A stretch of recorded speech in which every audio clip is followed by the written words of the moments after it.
കോഴിക്കോട് കുറ്റ്യാടിയിൽ തെരുവുനായ ആക്രമണത്തിൽ 2 വിദ്യാർത്ഥികൾ ഉൾപ്പെടെ 3 പേർക്ക് പരിക്കേറ്റു. പരീക്ഷ കഴിഞ്ഞ് വീട്ടിലേക്ക് മടങ്ങുകയായിരുന്ന 5ാം ക്ലാസ് വിദ്യാർത്ഥികൾക്കാണ് കടിയേറ്റത്. സമീർ സി മുഹമ്മദ് കോഴിക്കോട് ചേരുന്നു. സമീർ, ഇവരുടെ ആരോഗ്യനില ഇപ്പോൾ എങ്ങനെയുണ്ട്? വിവരം.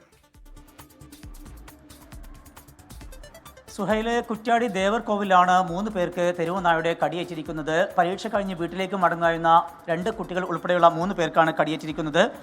5ാം ക്ലാസ് വിദ്യാർത്ഥികളുള്ള ഷെയ്ഖ, അതുപോലെ തന്നെ മുഹമ്മദ് സിദാൻ എന്ന 2 കുട്ടികൾക്കാണ് കടിയേറ്റിരിക്കുന്നത്. കുട്ടികളുടെ കാലിന്റെ തുടയുടെ ഭാഗത്താണ് കടിയേറ്റിരിക്കുന്നത്. സാരമായി പരിക്കേറ്റിട്ടുണ്ട്.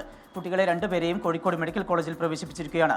ഇതോടൊപ്പം തന്നെ സ്കൂട്ടറിൽ പോകുകയായിരുന്ന റഹിമ എന്നുള്ള യുവതിക്കും കടിയേറ്റിട്ടുണ്ട്. ഇവരുടെ കാലിനാണ് കടിയേറ്റിരിക്കുന്നത്. ഇവരെ കുറ്റ്യാടി താലൂക്ക് ആശുപത്രിയിലും പ്രവേശിപ്പിച്ചിരിക്കുകയാണ്. ഈ സംഭവത്തിന്റെ പശ്ചാത്തലത്തിൽ നാട്ടുകാർ സംഘടിക്കുകയും പിന്നീട് ഈ തെരുവുനായയെ തല്ലി പിടികൂടുകയും ചെയ്തിട്ടുണ്ട്.